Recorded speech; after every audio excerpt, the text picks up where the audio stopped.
यहाँ पर earning proof देखो और टिम्बकटू ऐप पर वीडियो अपलोड करने से कितनी ज्यादा यहाँ से अर्निंग हो रही है। वीडियो को कैसे अपलोड करना है तो पहले तरीका समझ के बाद यहाँ से अर्निंग करो, वरना आप इस एप्लीकेशन से 1 रुपया भी नहीं कमा पाओगे। आप सभी को दिखा देता हूँ हर वीडियो से यहाँ पर अर्निंग हो रही है। जैसे दोस्तों देख सकते हैं 146 रुपए, 109 रुपए, 107 रुपए एंड दोस्तों देख सकते हैं 31 रुपए, 260 रुपए।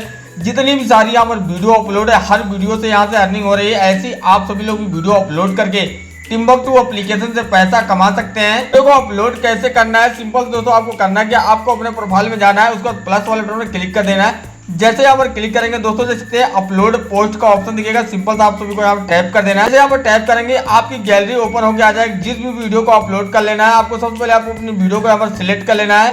सिलेक्ट कर लेता हूँ, उसके बाद डोन वाले बटन पर क्लिक करूंगा। उसके बाद दोस्तों देख सकते हैं कुछ आपके सामने कुछ इस प्रकार से इंटरफेस खुल के आएगा। सिलेक्ट कैटेगरी का ऑप्शन आएगा, सिलेक्ट कर देना है। दोस्तों आपको कॉमेडी यहाँ सिलेक्ट करना चाहते हैं, लाइफ स्टाइल सिलेक्ट करना चाहते हैं तो सिंपल दोस्तों मैं कॉमेडी वाले बटन पर क्लिक कर देता हूँ। उसके बाद शेयर पोस्ट पर क्लिक करूंगा। दोस्तों देख सकते हैं हमारी वीडियो यहाँ पर अपलोड हो रही है, 45% अपलोड होती है। जैसे यहाँ पर 100% अपलोड हो जाएगी आपकी वीडियो यहाँ से पब्लिक हो जाएगी। जो भी यहाँ पर आपको वॉच टाइम मिलेगा उससे भी जो भी यहाँ पर अर्निंग होगी आपके डैशबोर्ड में यहाँ पर शो हो जाएगी।